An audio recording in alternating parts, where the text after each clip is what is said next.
C'est le jour 3, poil au bras. Ça se sent que je suis fatiguée aujourd'hui? Oui.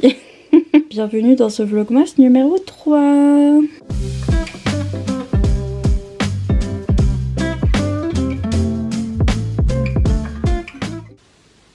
Bonsoir. Ça se voit que c'est déjà le jour de la loose ou pas. Seigneur Jesus. C'est comme ça chaque année. La vie est un recommencement perpétuel. C'est le jour 3, oui. Heureusement que le bonhomme de neige est là, je vous dis, à partir du jour 3, je sais plus quel jour on est. Je sais pas si je suis on focus, mais pas vraiment. J'étais réveillée encore cette nuit. Je me suis réveillée à 2h du matin en mode coucou. Et je me suis pas endormie avant 8h ce matin, donc bref. All I want for Christmas is sleep. Ah, au fait, vous avez vu, maintenant ça s'illumine là-haut. J'arrivais pas à mettre des piles parce qu'il y avait une vis. Fallait que j'appelle mon papa et ses 40 000 tournevis et que je lui dise tu peux m'aider. Et donc voilà, ça y est, elle est éclairée. Bref, on s'en fout, on s'en fout. J'ai reçu des colis et il y en a un, je sais que c'est un cadeau. Si je reçois et que c'est mon vrai nom, c'est que c'est moi qui ai commandé. Et si je reçois et qu'il y a écrit Nina Quill, c'est que c'est un cadeau. Et bref, c'est un gros carton. J'hésite. Je suis à Twilight chapitre 3, hésitation. Est-ce que j'ouvre mes cadeaux petit à petit ou est-ce que je les garde pour le 25? Mais en plus je suis en train de tomber malade, enfin bref, tout va bien. Non mais je pense que je vais les garder pour le 25 parce que de toute façon tout au long de l'année j'ouvre mes colis, dès que je reçois un je les ouvre en vlog et tout, donc vous avez l'habitude. Pour changer un peu et pour marquer l'occasion, je pense que je vais les garder jusqu'au 25, même si y a certaines personnes qui me contactent sur Instagram et puis qui me disent ah tu peux l'ouvrir avant Noël, et je suis don't tempt me. Ne me tentez pas. Mais non, je vais les garder jusqu'au 25 je pense. Le 25 je ferai comme l'année dernière et j'ouvrirai mes cadeaux. Et en plus je me dis j'ai déjà plein de cadeaux de moi à moi qui sont en cours de livraison. Donc je pourrais vous ouvrir ceux-là. D'ailleurs aujourd'hui il y a un des cadeaux de moi à moi qui est arrivé. C'est le nouveau livre de J.R. Ward, la confrérie de la daronne. La confrérie de la daronne. La confrérie de la dague noire. Il vient de sortir. Donc c'est A Warm Heart in Winter. Un cœur réchauffé en hiver. Réchauffé au micro-ondes. Je l'avais préco parce qu'il sortait le 1er décembre. Et comme quoi je l'ai eu le 3. Franchement Amazon les précommandes. Et en fait j'ai vu ça sur les chaînes américaines. Non en vrai sur la chaîne, enfin c'est sur l'Instagram de Jessica de Peace Love Books XO, une chaîne de romance américaine. Elle disait ah il y a celui-là qui sort machin. J'étais en mode oui bon la confrérie de toute façon je vous dis c'est ceux-là. Attendez. Ils sont juste là hein, mais vous sentez la flemme. Je vais chercher. Ce fut difficile, j'ai fait un pas. C'est ceux-là, voilà, en français c'est chez Milady, J.R. Ward, L'amant ténébreux, c'est le tome 1 de la confrérie de la dague noire, voilà. J'étais à fond dans le début de la saga, moi je l'ai lu quand c'est sorti, c'était un autre temps, hein. C'est sorti en 2005, non je l'ai pas lu quand c'était sorti, non c'est sorti, la traduction est sortie en 2010, donc oui je l'ai lu quand c'est sorti. C'est une saga d'urban fantasy avec des vampires, c'est olé olé si jamais, et je sais pas quoi vous dire d'autre dessus, mais en tout cas l'univers est super riche et super intéressant. C'est l'histoire d'une confrérie, donc c'est l'histoire d'une bande de vampires en fait. Il y en a 6 je crois au début, hein, mais après ça part en cacahuète, qui sont des guerriers vampires qui doivent défendre la race des vampires contre des méchants. Des méchants en plus qui sont pas les humains, c'est des méchants un peu bizarres, c'est des espèces d'aliens bizarres, bref. Pour défendre la race des vampires qui se cachent des humains parce que voilà ils ont peur de se faire zigouiller. Hein. Là ici on suit le roi des vampires dans le tome 1 qui va tomber amoureux d'une fille qui est mi-humaine mi-vampire. Donc on va découvrir cette confrérie. Le roi fait partie aussi de la confrérie, donc de l'armée là, des guerriers. Ils vivent dans un espèce d'immense château là, un manoir. Toutes les nuits, pourquoi toutes les nuits, j'arrive pas à parler aujourd'hui, bref, ils sortent de leur manoir et ils vont chasser les espèces d'aliens bizarres moches. En gros c'est ça, il y a de l'action parce que ils se battent et machin et trucs. En même temps voilà il y a un petit peu d'enquête policière et tout ça parce que ça se mêle quand même aux histoires des humains et tout sans vouloir se faire découvrir etc. Et puis bien sûr il y a la romance, à chaque tome il y a un guerrier qui se tape une meuf et en gros c'est ça. Ça a l'air nul comme je dis ça mais franchement c'est trop bien. J'étais à fond dans la saga à l'époque et il y a un couple en particulier parce que je vous jure que les livres LGBT à l'époque, voilà, c'était des miettes de pain, donc il n'y en avait pas beaucoup. Tout au long de la saga, en fait, on rencontre deux personnages en particulier qui vont avoir leur tome. Dans le tome 11, c'est Queen et Blay. En français, il s'appelle Vif. Franchement, Ils ont changé les noms en français parce qu'ils sont bêtes. Leur tome c'est le tome 11, donc c'est le tome MM. J'ai attendu toute ma vie ce tome 11. Je lisais même des fanfictions, je crois que c'est là que j'ai commencé à lire des fanfictions, c'est à cause de ce tome 11 de la confrérie de la Dague Noire. Et finalement les fanfictions étaient mieux que le livre je trouve, mais bon. Je me suis arrêtée au tome 11. Et là je crois que J. Ward elle en est au tome 12, 13, 14, 15, 16, 17, 18. Ok. Donc elle en est au tome 18. Et moi je me suis arrêtée au tome 11. Donc autant vous dire que je ne suis absolument pas la suite. Donc quand j'ai vu ce livre là, j'étais en mode ah bah de toute façon je suis pas et tout. Mais devinez sur qui c'est. C'est un livre de Noël sur Queen et Blay. Et donc forcément bah, je l'ai acheté quoi. Je vais hurler. Par contre ça va me spoiler les... Mais je m'en fous parce que j'en avais marre, les autres tomes c'était des tomes hétéros encore. Du coup je pense que je vais me faire spoiler un petit peu l'intrigue des autres 40 000 tomes que j'ai pas encore lus là. Enfin quoique je suis pas si en retard, il m'en manque 7. Si je suis un peu en retard quand même. Mais je vais peut-être me faire un petit peu spoiler ce qui s'est passé, mais do I care? Non, je veux juste retrouver Queen et Blay et qu'ils se fassent des mamours sous le mistletoe, genre qu'ils se fassent des mamours sous la branche de gui, genre That's all I want for Christmas. Et je viens de capter que le type là qui regarde par la fenêtre qui est tout nu, non il est pas tout nu, il est torse nu. D'ailleurs ça me fait rire parce que quand j'ai posté la couverture sur Instagram pour dire que je l'avais acheté, il y a quelqu'un qui m'a dit mais qui se pose devant la fenêtre comme ça à moitié tout nu avec les rideaux ouverts? Et ben c'est Blay. C'est le personnage de Blay parce que je viens de voir qu'il était roux, donc c'est Blay. Écoutez c'est les hommes hein, quand ils sont bien foutus, ils se foutent tout nus devant la fenêtre, c'est zéro gêne. Et je sais qu'hier j'ai fait semblant de lire quelque chose mais je crois que je vais lire ça maintenant.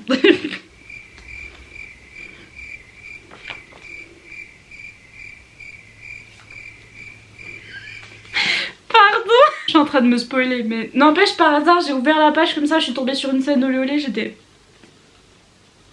Bonsoir. I'm sorry, je sais que j'ai fait semblant de commencer Laisse tomber la neige hier, mais je vais lire ça, j'ai trop hâte.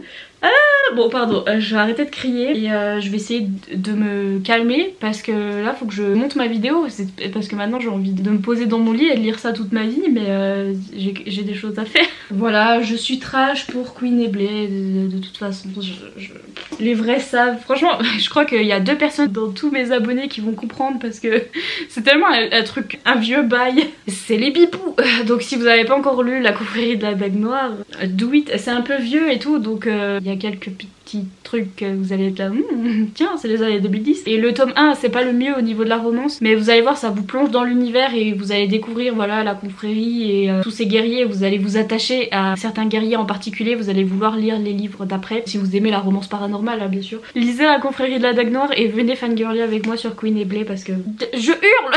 Sur ce je vous laisse, je vais essayer de mettre ce livre le plus loin possible de ma face, de ma salade parce que il faut que je travaille. À tout à l'heure sur le tracteur, bisous.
Ah purée, coucou.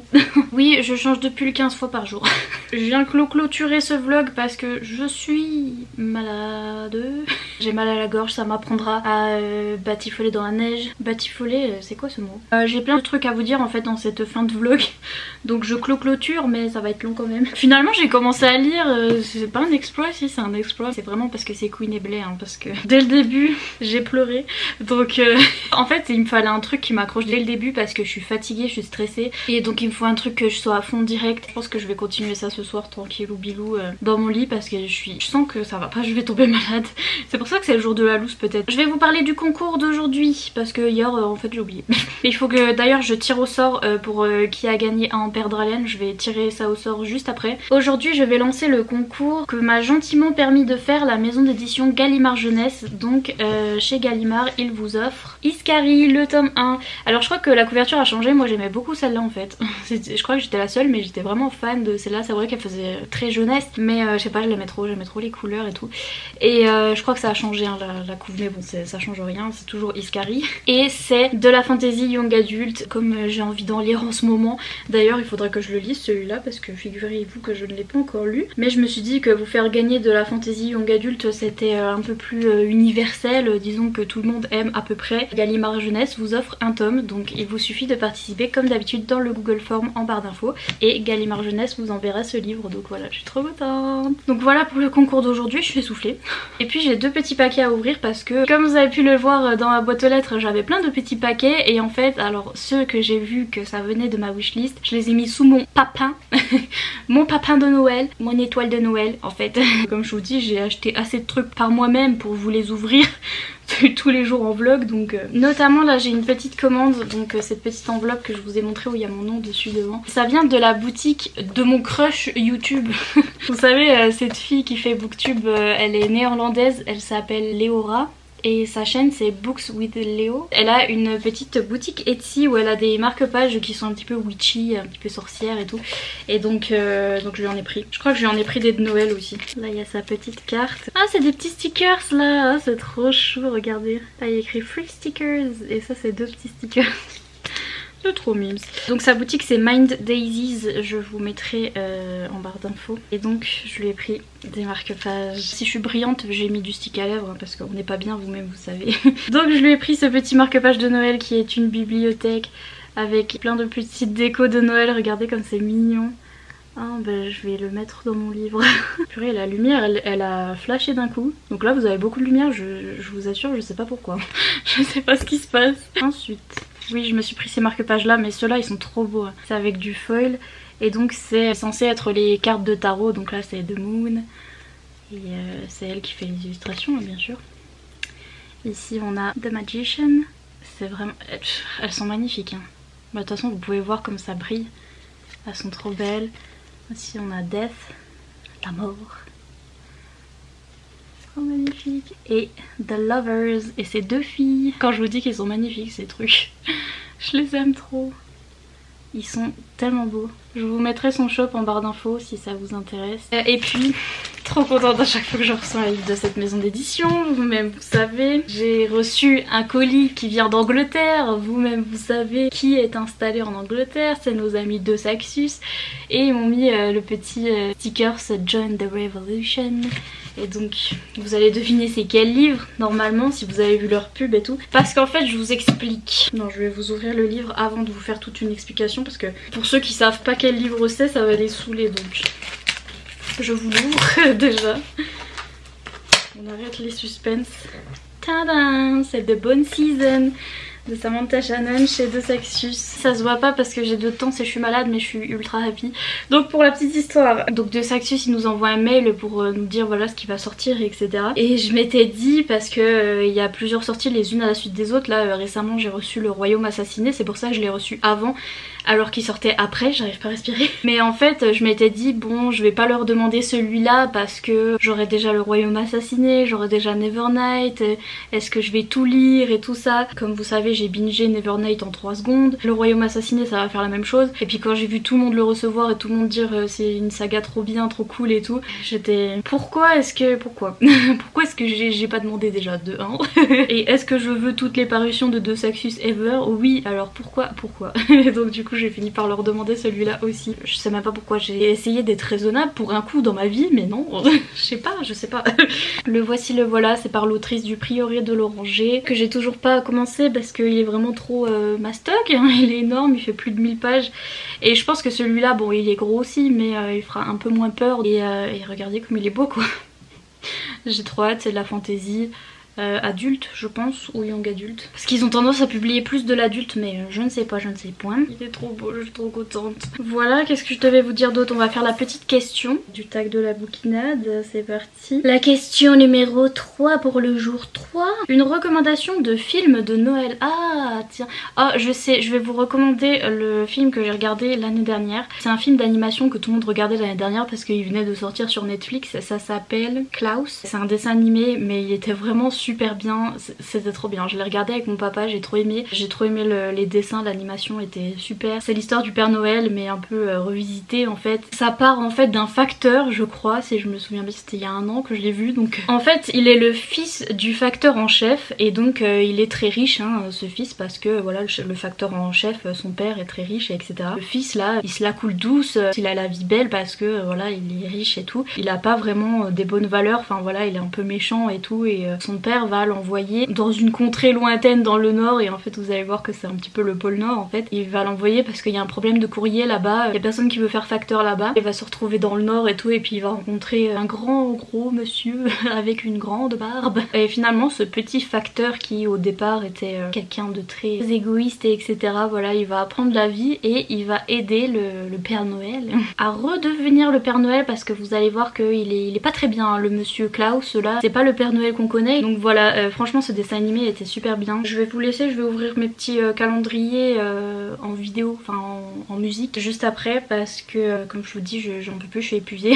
Donc je vais vite aller faire dodo. Et donc je vous laisse avec des petites images des calendriers et de mon petit chien qui a son petit calendrier. Et puis l'emoji du jour, bonjour, qu'est-ce qu'on va mettre aujourd'hui? On a déjà fait le Père Noël, je crois qu'on n'a pas fait le Père Noël comme je viens de vous parler du Père Noël et de Klaus. Si vous avez regardé jusqu'à la fin, mettez un petit emoji Père Noël dans les commentaires, voilà.